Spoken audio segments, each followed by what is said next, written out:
దైవజ్ఞ నూకల రవికుమార్ సిద్ధాంతి గారి ఆధ్వర్యంలో అష్టలక్ష్మి హోమం చేయించుకొనుటకై వెంటనే సంప్రదించండి. నమస్కారం గురుగారు. అఖండ ఐశ్వర్యవతి భవ. గురుగారు, ఇప్పుడు మకర రాశి వారి గురించి మాట్లాడుకుందాం. మకర రాశి వారికి ఏ రాశి వారు ఎక్కువగా అనుకూలంగా ఉంటారు అంటారు? మిత్ర రాశి ఏంటి, శత్రు రాశి ఏంటి? వీరు ఏ రాశి వారిని వివాహం చేసుకుంటే దాంపత్య జీవితం ఆనందంగా ఉంటుంది? గురుగారు మళ్ళీ మిత్ర రాశులు చెప్పేశారు, మాకు అనుకూలమైన రాశితో మాకు వివాహం జరగలేదు, అప్పుడు పరిహారం ఏంటి అసలు అనుకునే వారికి మీరు పరిహారం ఏం చెప్తారు? తప్పకుండా. ముందుగా మనం మకర రాశి విషయం చూస్తే ఈ రాశికి అధిపతి శని. ఇది కూడా భూతత్వ రాశి. సో ఒక రకం భూతత్వ రాశి అంటే ఏమిటంటే పట్టుదల ఎక్కువగా ఉండడం, తను కూడా మొండితనంతో పట్టుదలగా ఉండడం, తన పని తనే చేసుకోవడం, ఇతరుల విషయాల్లో ఎక్కువ జోక్యం చేసుకోకపోవడం. అంటే ఒక రకంగా మొసలి లాంటి తత్వం. మొసలి ఎట్లా తన నీళ్ళలో తనే ఉంటుంది, బయటకు వస్తే పెద్దగా కానీ అక్కడ మాత్రమే బలం ఎక్కువ. అంటే తనకున్నటువంటి స్థాన బలంతోనే బతికేటువంటి తత్వం ఈ మకర రాశి వారి సొంతం. తన యొక్క వృత్తిలో, తన ఉద్యోగంలో, తనకున్నటువంటి ఏదైనా సరే తన ఉద్యోగంలో కానీ ఎక్కడైనా సరే వ్యాపారంలో కానీ బలం ఎక్కువగా ఉంటుంది. అంటే కాన్ఫిడెంట్గా, కాంట్రవర్సీ లేకుండా ఉండేటువంటి లక్షణాలు ఎక్కువగా ఉంటాయి వీళ్ళకని చెప్పవచ్చు. అలాగే మకర రాశి వారికి ఏంటంటే డిసిప్లిన్ ఎక్కువగా ఉంటుంది. అలాగే కర్మను బాగా నమ్ముతారు. మనం పని చేస్తే పని అవుతుంది, భగవంతుడు ఉన్నాడు లేదంటే, కానీ ముందు మనం కర్మ చేయాలన్నటువంటి ఒక వ్యక్తిత్వము, అవతల వాళ్ళకి ఈ నాస్తికులేమో అనేటువంటి భావన ఎక్కువగా ఉంటుంది. సో కాబట్టి వీడు నాస్తికులేం కారు, బట్ ఆస్తికులే. కానీ అలానే విచ్చలవిడిగా ఏదో సినిమాల బ్రహ్మ చెప్పినట్టుగా ఇట్ట అనుకునేటువంటి రకం కాదు.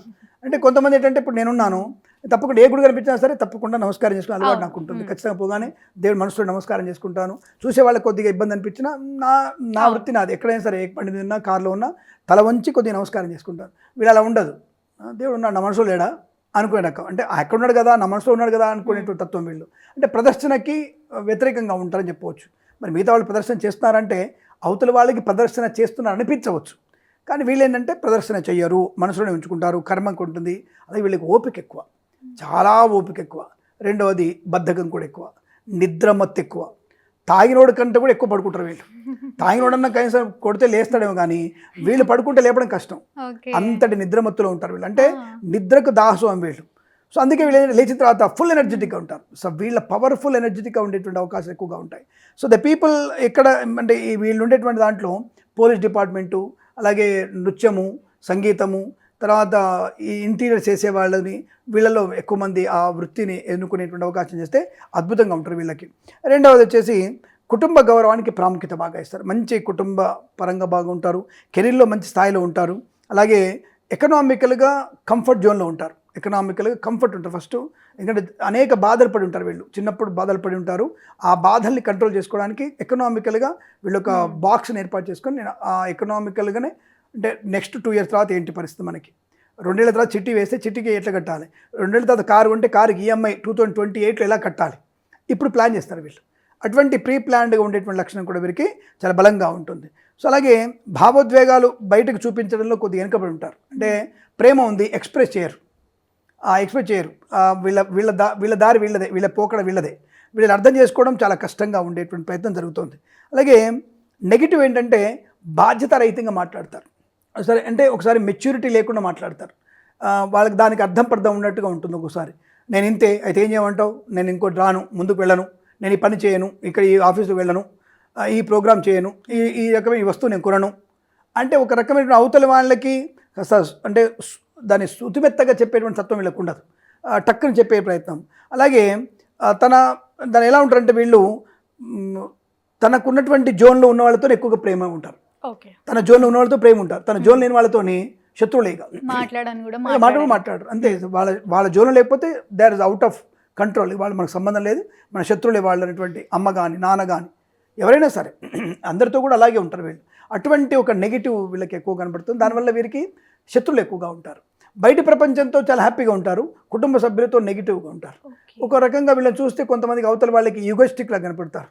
వీళ్ళకి అహంకారం ఎక్కువ ఉంది, గర్వం ఎక్కువ ఉన్నటువంటి భావన కనపడతారు వీళ్ళలా. అది కారణం ఏంటంటే తన జోన్లు తను ఉండడం వల్ల ఆ రకమైనటువంటి భావోద్వేగాల్ని కంట్రోల్ చేసుకోవడం వల్ల నెగిటివ్ ఎఫెక్ట్ ఎక్కువ పడుతుంది. సరే అండి, మరి వీరి ఎవరిని పెళ్లి చేసుకుంటే మంచిది, మనం పెళ్లి కాన్సెప్ట్ కదా ప్రస్తుతానికి. మరి మకర రాశి వారు ఎవరిని పెళ్లి చేసుకుంటే అనుకూలవంతమైన బాంధవ్యం నిలబడుతుంది, శుభమైన సంతానం బాగుంటుంది అనుకుంటే ఫస్ట్ ఆఫ్ ఆల్ వీళ్ళు వృషభ రాశిని పెళ్లి చేసుకోవాలి. వృషభ రాశి combination is very beautiful combination. వారికి బాధ్యత, వీరికి బాధ్యత. వారికి ఒక రకమైనటువంటి హై లెవెల్ స్థాయి మెచ్యూరిటీ ఉండాలని, వీళ్ళు కూడా హై లెవెల్ వ్యక్తులతో పరిచయాలు ఉండాలని. వాళ్ళు సంగీత నృత్య కళాకారులు, ఇంటెన్సివ్లు బాగా ఉంటారు, డాక్టర్లు ఉంటారు, దీనిలో డాక్టర్లు ఉంటారు, దాంట్లో ఇంటీరియర్ చేసే వాళ్ళు ఉంటారు, దీంట్లో ఉంటారు, అడ్మినిస్ట్రేషన్ ఉంటారు. ఇలా మనకి high level job holders, commissioner స్థాయి జాబ్ హోల్డర్స్ ఉంటారు. కాబట్టి కాంబినేషన్ ఇస్ వెరీ బ్యూటిఫుల్ కాంబినేషన్గా ఉంటుంది. మంచి విచక్షణ జ్ఞానం, ఇద్దరి మధ్యలో అన్యోన్యత బాగా ఉంటుంది. ఇమీడియట్గా నెక్స్ట్ రాశి కన్యా రాశి వారితో బ్యూటిఫుల్ రిలేషన్ ఎక్కువగా ఉంటుంది. అంటే కన్యా రాశి వారితో అద్భుతమైనటువంటి కాంబినేషన్స్. ఈ మకర రాశి వాళ్ళు ముందుకెళ్ళే ప్రయత్నం చేయవచ్చు. మంచి టీం వర్క్, పర్ఫెక్టిజం, టీం వర్క్, పొదుపు నేర్చుకోవడం, ఎలా మనం ఎకనామికల్ గ్రోత్ పెంచుకోవాలి, సంతానం ఎలా తీర్చిదిద్దాలి, ఇవన్నీ కూడా ఇద్దరు కాంబినేషన్లో చాలా బ్యూటిఫుల్ కాంబినేషన్గా చెప్పవచ్చు. ఇక థర్డ్ వన్ వచ్చేసి వృశ్చిక రాశి వారితో.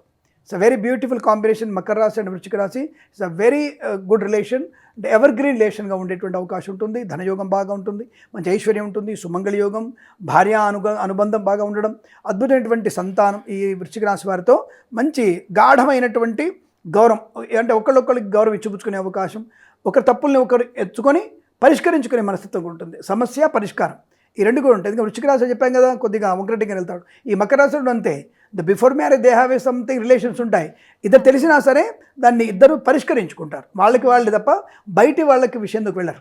కోర్టుకు వెళ్దాం, వాళ్ళు పరిష్కరించుకునే ప్రయత్నాలు చేస్తారు, దానివల్ల ప్రయోజనం ఉంటుంది. అఫ్కోర్స్ కొంతమందికి ద్వికళత్ర యోగం కూడా ఉంది. ఇటు వృశ్చిక రాశి వారికి ఉంటుంది, మకర రాశి వారికి ద్వికళత్ర యోగం ఉంటుంది. అంటే ద్వికళత్ర దోషం అంటాను నేను. అంటే రెండవ పెళ్లికి దారితీసే అవకాశాలు కూడా ఈ రెండు రాష్ట్రాల వరకు కూడా ఎక్కువగా ఉంటుంది.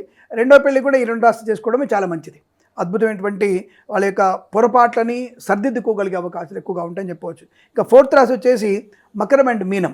ఇది బ్యూటిఫుల్ కాంబినేషన్. ఈ రెండు రాశులు కూడా మంచి అనుకూలత. అంటే మీనరాశి వారితో ఒక మంచి స్నేహ బంధాలు ఎక్కువ ఉంటాయి. అంటే మీనరాశి వారికి స్నేహం అంటే ఎక్కువ ఇష్టం ఉండడం, ప్రతి విషయంలో కూడా గౌరవం ఇచ్చిపుచ్చుకోవడం, అంటే ఒక రకంగా చెప్పాలంటే తుమ్మెదకి మకరందానికి ఉండేటువంటి అనుబంధం ఇద్దరి మధ్యలో ఎక్కువ కనపడుతూ ఉంటుంది. దానివల్ల ఇద్దరికి అన్యోన్యత, సుఖము, సౌఖ్యము, సంతాన యోగం బాగా ఉంటుంది. ఈ ఒక్కసారి మకరం కఠిన హృదయం, చాలా స్టబాన్ కదా. మీనరాశి వాళ్ళని కరిగిస్తారు. ఇలా కాదు, ఇలా ఉందాం, ఇలా ఉంటే బాగుంటుంది, సమాజానికి ఇలా ఉపయోగపడని చెప్పేసి ఆ ఇద్దరి మధ్యలో ఇచ్చిపుచ్చుకునే ధోరణి, సరిదిద్దుకునేటువంటి వ్యక్తిత్వం వల్ల ఆ ఇద్దరు కాంబినేషన్ కూడా వెరీ బ్యూటిఫుల్ కాంబినేషన్ కూడా ఇద్దరికి అనుకూలత ఉంటుంది. ఇద్దరిని వివాహం చేసుకునే ప్రయత్నం చేయవచ్చు. మరి మకర రాశి వారితో ఎవరిని చేసుకోవద్దు అంటే 100% మేషరాశి వారిని ఎట్లా చేసుకోవద్దు, 100% చేసుకోవద్దు వాళ్ళని. That both are egoistic. మకర రాశి వారు ఎదుగుతుంటే మేషరాశి వారికి ఓర్చుకోలేని తను, కుళ్ళైనా పర్లేదు ఓర్చుకోలేని తనంతో సొసైటీలో ఎక్కడున్నా సరే నెగిటివ్ని స్ప్రెడ్ చేస్తారు. సో వీళ్ళ ఉండే లోపాలని బయట స్ప్రెడ్ చేసే ప్రయత్నం చేస్తారు. దానివల్ల వాళ్ళ ఉనికి కూడా పోద్దనేది తెలియదు వీళ్ళకి. కాబట్టి ఎట్టి పరిస్థితుల్లో మకర రాశి వారు మేషరాశి వారిని వివాహం చేసుకోకూడదు, పనికిరాదన్న విషయాన్ని గమనించుకోవాలి. అలాగే తులారాశి వారితో కూడా పెద్ద combination, not a beautiful combination. Both are not the మెచ్యూరిటీతో మాట్లాడుకోకపోవడం, ఇద్దరి మధ్యలో అసభ్యమైనటువంటి పదజాలాలు, గొడవలు, చికాకులు, ద్వికళత్ర దోషాలు, టెన్షన్స్, సంతానం అయిన తర్వాత కొద్దిగా ఈ మధ్యకాలం జరుగుతున్నాయి కదా.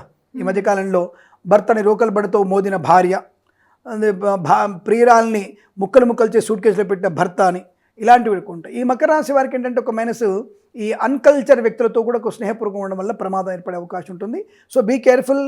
ధర్మానికి ఏ రాశి వారైనా సరే స్వధర్మంలోనే మంచి అన్యోన్యత ఉంటుంది, ఆనందం ఉంటుంది. పరధర్మం ఎప్పుడు భయాన్ని కలిగిస్తుంది. ఈ విషయాన్ని గమనించుకోండి. మకర రాశి వారికి మాత్రం ఎట్టి పరిస్థితుల్లో ఈ రాశి వారి తులారాశి వారితో కూడా వివాహం అనేది ఏమాత్రం అనుకూలమైనటువంటి కాదన్న విషయాన్ని గమనించండి. అలాగే మనకి మిగిలినటువంటి రాశుల యొక్క విశేషణ అంటే కన్యారాశి వారి సూపర్గా ఉంది. ఈ రెండు రాశులతోనే మీకు వ్యతిరేకత ఎక్కువగా ఉంటుంది కాబట్టి జాగ్రత్తగా ఉండే ప్రయత్నం చేసి వారితో వివాహం చేసుకోకూడదు. పనితో పాటుగా కుటుంబానికి ప్రియారిటీ ఇవ్వడం, 10 మందిలో అంటే కుటుంబ సభ్యులతో 10 మందితో కూడా కలిసిమెలిసి ఉండగలిగితే మకర రాశి వారి జీవితం అద్భుతంగా ఉండడం చెప్పవచ్చు. మకర రాశి వారికి పెళ్ళి అయిపోయిందంటే ఆల్రెడీ మరి ఏం చేయమంటారంటే శనేశ్వరుడి యొక్క అష్టోత్తర నామాన్ని చదువుకోవడం, అలాగే తప్పనిసరిగా 2 ఏళ్లకో 3 ఏళ్లకో శ్రీనివాస కళ్యాణం చేయించుకోవడం, అలాగే ఇంట్లో ప్రతిరోజు కూడా విష్ణు సహస్రనామ పారాయణ చేసుకోవడం వల్ల మీ ఇద్దరి మధ్యలో అన్యోన్యత, దాంపత్య సుఖజీవనం పొందుకోవడానికి అవకాశాలు బలంగా ఉంటాయని చెప్పవచ్చు. అలాగే దశాంతర దశల గ్రహ జపాలు చేయించుకోవడం వల్ల కూడా ప్రయోజనాన్ని పొందుకునే అవకాశం బలంగా ఉంటుందని చెప్పవచ్చు. తప్పకుండా గురుగారు, ధన్యవాదాలు. శుభం.